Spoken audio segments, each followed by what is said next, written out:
and welcome to Tabletop Gaming. My name is Charlie and today we're taking a first look at Newspeak. Now this is sort of a social deduction / code breaking style game, so it's definitely right up my usual street. Let's take a look inside at some of the components that you'll get, what you'll find, and give you a rough idea on how to play it too, to see if this is your style of game.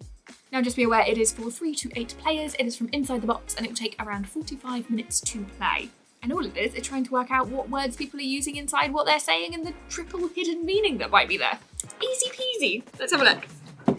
So this is set in a bleak future, not so distant future, where you're being moderated and hackers are trying to be sorted out and gotten rid of, and you'll play on either team. So one team will be the moderator, one team will be the Dissenters, depending on how many of you there are, obviously depends on the balance and how that works. Now, the first thing we take out is the Moderator Handbook, which actually is our instructions. So they are, despite the bleak front, which matches the future, we've got nice coloured, sort of simple, straightforward, how to play rules on this game. Now, the other thing I've noticed on the back is there is a tabletop ID that you can use for extra content.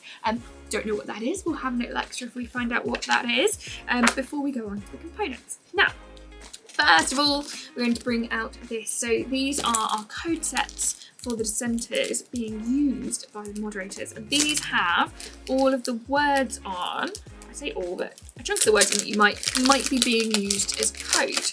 Now, conversation is going to occur and you're going to try and understand within that what code they might be using. So we have these. So we've got things like if they use the word, I don't know, if they use the word cute, which of these could it possibly be if it is one of those? Or do they use another word for the word cute so that they know what they're talking about, but you don't know whether they're referring to that or whether they do really just think something's adorable? Who knows? All of these are on there. So to match those, we have dry white markers, so you can scribble on those to your heart's content to try and work out where it is. And that's ultimately what you're going to try and be finding. You'll be finding a location that is buried in code between the Dissenters.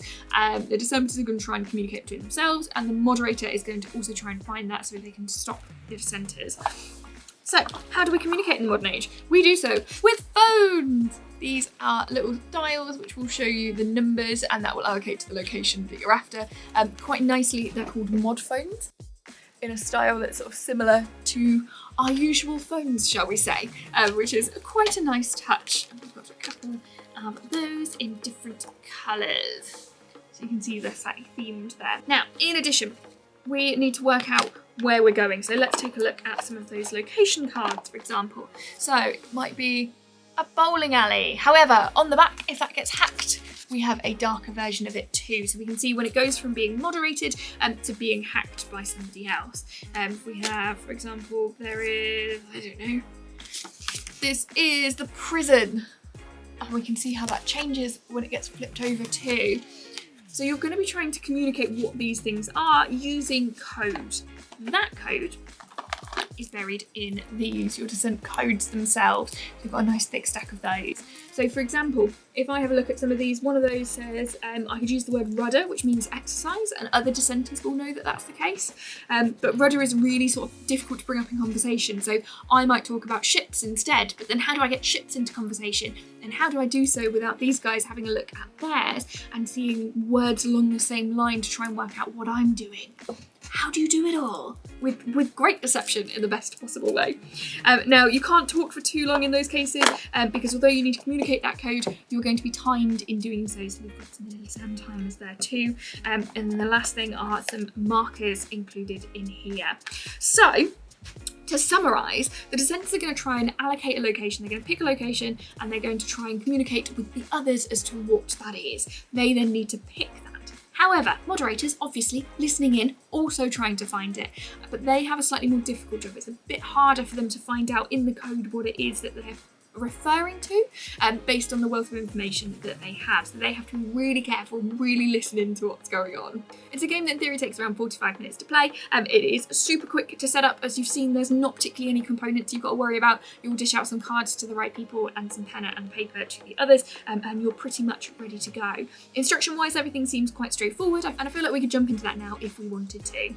But for a first look, this is everything you'll get inside. There is also a deluxe version available that has a few differing components, but this is your standard version available shortly.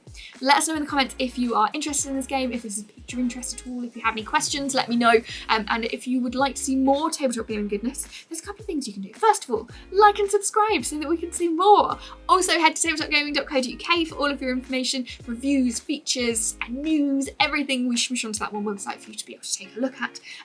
Plus, I just want to say thanks so much for watching. Pop in the comments your thoughts because I love to chat about games, and have a great day.